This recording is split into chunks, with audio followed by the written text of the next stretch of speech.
Good morning, children. Today, the topic for our discussion will be the theories of distribution. And the objective of this session is to understand the factor pricing, the difference between the commodity and the factor, and then the rent and economic rent. The first thing that we need to understand is what are the factors of production. Now, we all know that there are 4 factors of production, that are land, labor, capital, and enterprise. And if we talk about land, labor, capital, enterprise, and we know that land, labor, capital, and enterprise, capital, and enterprise. These are the 4 factors of production, and the income generated by them is, for the land, we get, for labor, we get wages, for capital, we get interest, and for enterprise we get profits. So the factor pricings are there in the form of a rent, wages, interest, and profits. So altogether we have 4 factors of production: land, labor, capital, enterprise, and the income generated by these 4 factors of production are the rent, wages, interest, and profits. Now, how does the production take place? It takes place with the help of these inputs, which are known as factors of production, that is land, labor, capital, and enterprise. Now, what do we mean by factor pricing? The factor pricing are the prices by which we can use them, utilize them for the production purposes. And the factor pricing already being told to you that land generates rent, labor wages, capital interest, enterprise the profit. Now, the main problem that we come across in this is that, when we talk about how do we decide on the factor pricing? Can we decide between the factor pricing in the similar way as we decide for the commodity? Commodity, that are the goods that we normally see, that they are being decided by the interaction of a demand and supply curve by the equilibrium point, that is how much quantity is demanded and how much supply is there, and the equilibrium price decides on their price. That is what we talk normally about the price for the commodity. Now, can we have the same kind of a pricing policy for the factors, or we cannot? See, basically when we talk about this, there is a difference between a commodity and the factor. Now, what is the basic difference between the commodity and a factor? The commodities are basically goods. So first of all, the difference is that commodity demand is a direct demand, and whereas the demand for the factor is a derived demand. So how can I just explain this? If we talk about the commodity demand, it is a direct demand. If I am hungry, I need a bread. If I am hungry, I need a biscuit.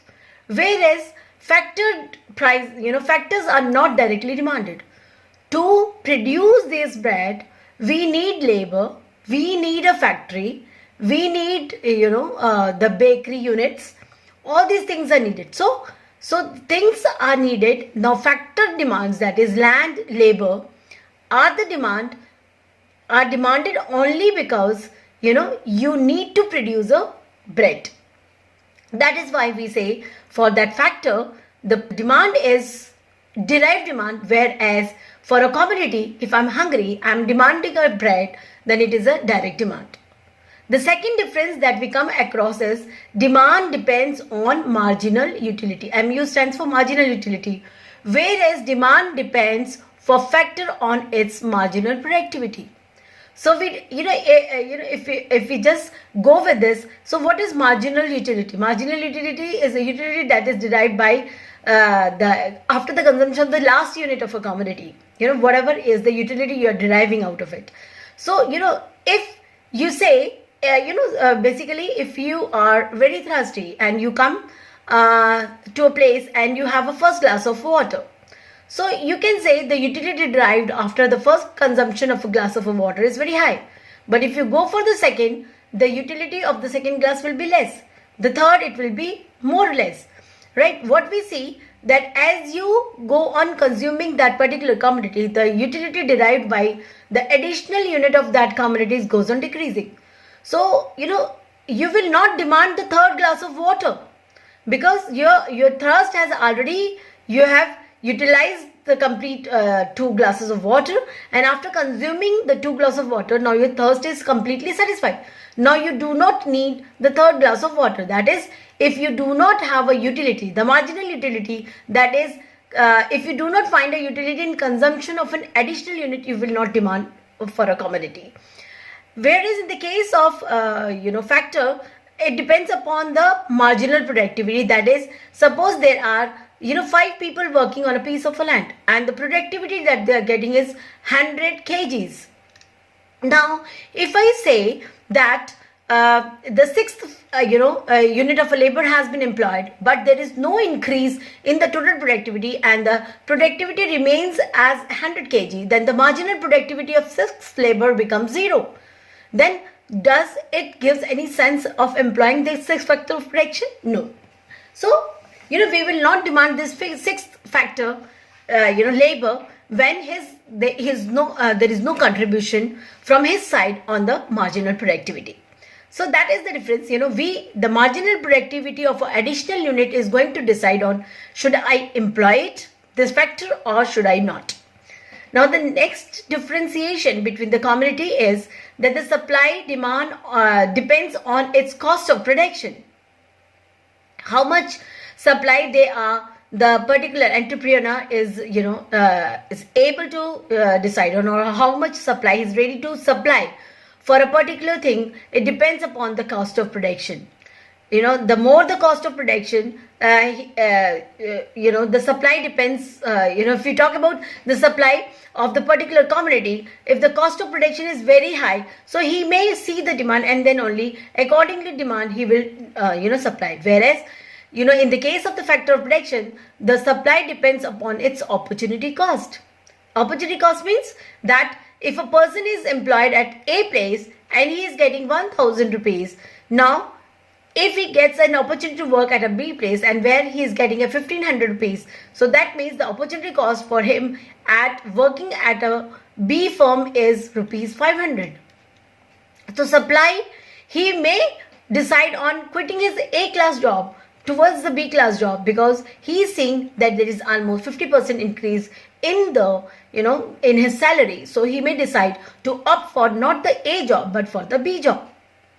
So opportunity cost will make the sure that where should he supply his services. Should he go with a type of a job or a B type of job?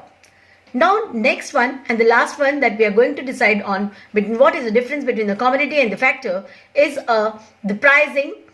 In a commodity do not have any human element into it. So whatever commodity we are talking, it is not living being, it is non-living being, and whatever productivity we are making does not have any feelings into it, no human component into it, right? But when we talk about the human labor, so what we say that in the determination of the price for the factor, a human element is there. If you talk about labor, can you think of if the price, the wages of the labor is increased, it is increased again and again, it has been increased. Do you really feel that the labor will be able to supply services for 12 hours, then 15 hours, then 18 hours? No, he will not. Why? Because he is human. He is a human and he needs a rest. So, basically when we talk about the pricing of the factor, then a human element is there. Then we need to care for his feelings also. So that is the basic difference that we find between the land from the commodity and the factors. Now, as we've already discussed that there are 4 factors of production. Now the first factor that we are going to discuss is a land. Now land gets a rent. Now one question that I really want to ask you all, if I ask you to define this rent, how you are going to define? The normal answer that I am going to get for rent is the payment made for land. This is the normal answer that I am going to get from the students, right? So basically when we talk about this concept was basically being given by David Ricardo. David Ricardo said that the payment, he defined the rent as that portion of a produce of the earth which is paid to the landlord for his original and indestructible powers of the soil. So according to David Ricardo, the payment on the land is rent, and the classical theory was given by him where he says that the particular characteristics that the land possesses and the difference between a no rent land and a land is called as rent. Right? I'll just discuss this with you with the example that was given by David Ricardo. First, we will be, trying to understand what, he said that it can be defined as, number one is a gross rent, then we say the economic rent, and then we say a contract rent. So what is the difference between a gross rent, economic rent, and a contract rent? When I talk about a gross rent, what is gross rent? Gross rent is a rent that is basically made on a land. Whenever you are using a land, suppose whatever payment you are making to the landlord for using the services of the land, that is what is known as a gross rent. Now, when we talk about an economic rent, what is economic rent? Economic rent was defined by David Ricardo in the form of the difference between a no rent land and the land that you are possessing. What he said, for the purpose of explaining this economic rent, he gave an example. Suppose I take this in this manner. Suppose this is land and this is, the fertility that it is producing. Or you can say the price you are acquiring out of this. Now, we say that what is happening, a group of the people has come to settle down on an island. Now, this is, they see around a different kind of a land, and this is a class of land that they find it a very wonderful land because nearby this there is a river, there are other facilities which are available, forest is near, they can have their food cook, they can have the water facility over here. So they decided in this entire piece of land to acquire this site because everything is very near to this. So we classify this land as an A class of land. Now these people come and settle at this A piece of land. Now this again we find a group of the people coming to this piece of land. Now this group of people, since A class of land has already been occupied by the people, now they are trying to find out some other piece of land. So they find that this is an adjacent land which is there and it is nearly having that all facility that it is having, but with the little bit variations of the land. So they acquired this piece of land which says it is a B class of land. Similarly, the third group comes, they acquire this C group of land, and then the D class of the people come and they acquire this D piece of land. Now what happens that this piece of land is the land which is called as a marginal. This is called as a marginal land. Why? Because this land is of a lowest quality among all these things, among all these lands. So this is called as a marginal land. Over and above this marginal land, every land is acquiring some benefits which are above this no rent land, or you can say a marginal land. Now this area that I have shaded, now this area will be termed as an economic rent. So this economic rent is basically arising because of the existence of this no rent land.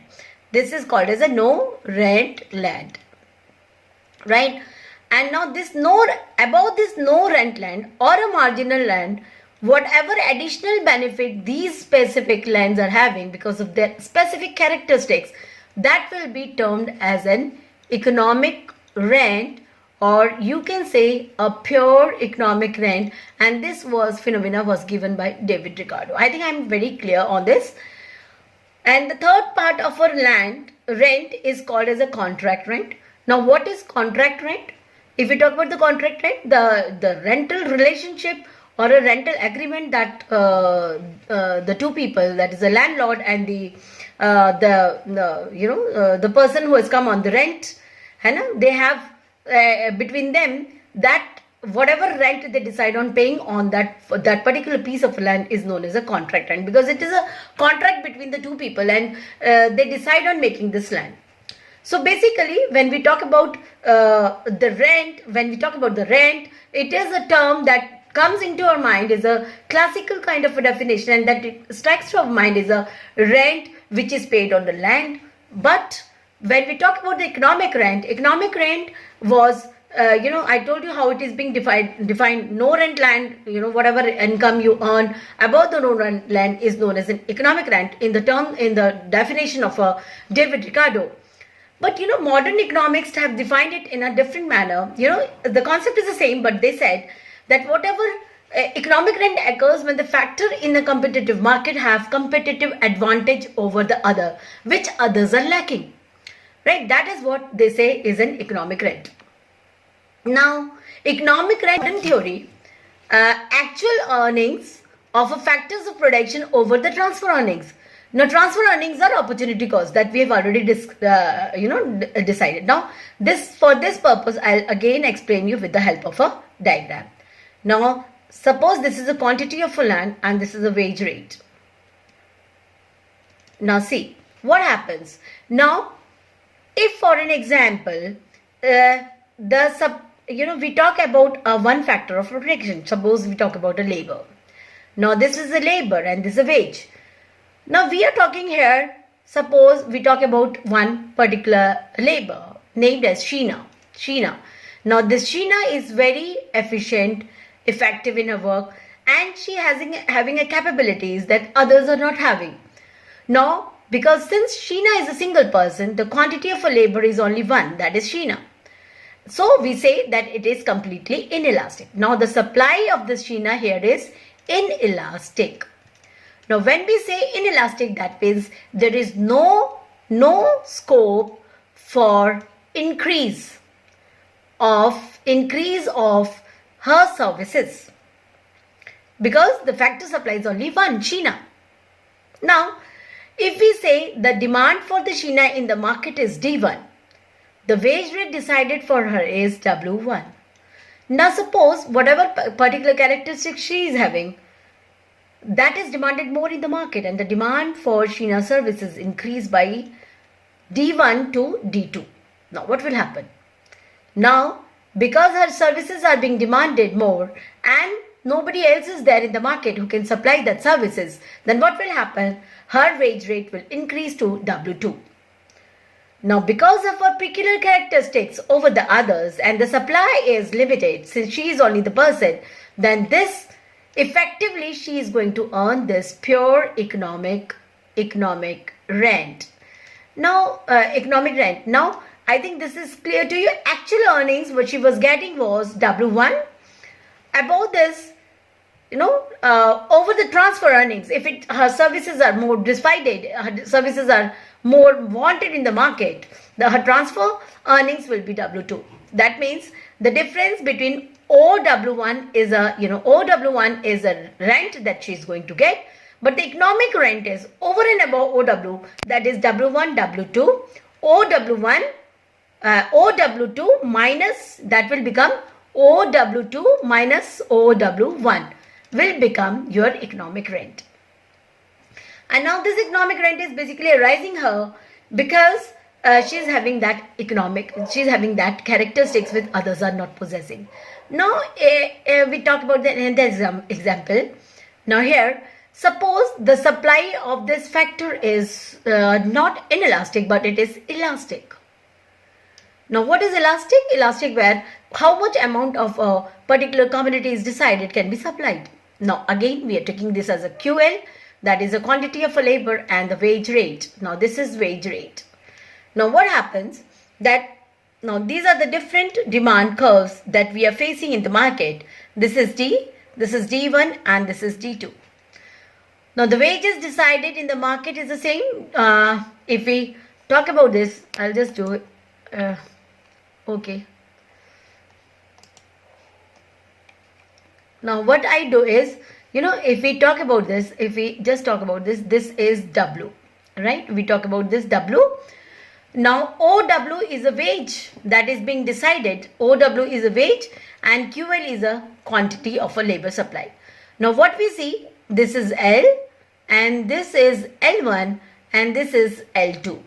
Now what we see, that at this wage rate, OL labor is also available, OL1 is also available, OL2 is also available, because the supply is perfectly elastic. That means, a type of a labor is demanded are basically available in the market and there is an abundant supply of this labor. So that is why what we see, there is no increase in the wage. Wage remains OW only and the supply of the labor is increasing from OL to OL1 and OL1 to OL2 without any shift of the wage rate. So they are earning the same wage rate, and that is what happens when there is no particular characteristics that we need. You are not different from others. So that is why this definition that I told you, that economic rent arises, occurs when a factor in a competitive market have a competitive advantage that others are not having or are not capable of acquiring, right? And that is what we say is an economic rent. Right. Now, what we see, that if there is no supply of a labor in elastic market, you will definitely get this economic rent. But when it is elastic, you will not get an economic rent. And that is the reason that economic rent are being defined with lands. Why? Because lands are, the supply of land is limited and the demand due to the population is increased. And that is why what we see, that since there is a huge demand of land, the economic rent and the prices of the lands are increasing day by day. I think I am clear on all this. So we'll discuss it, the other components, that is the weight, in our next class. Thank you so much.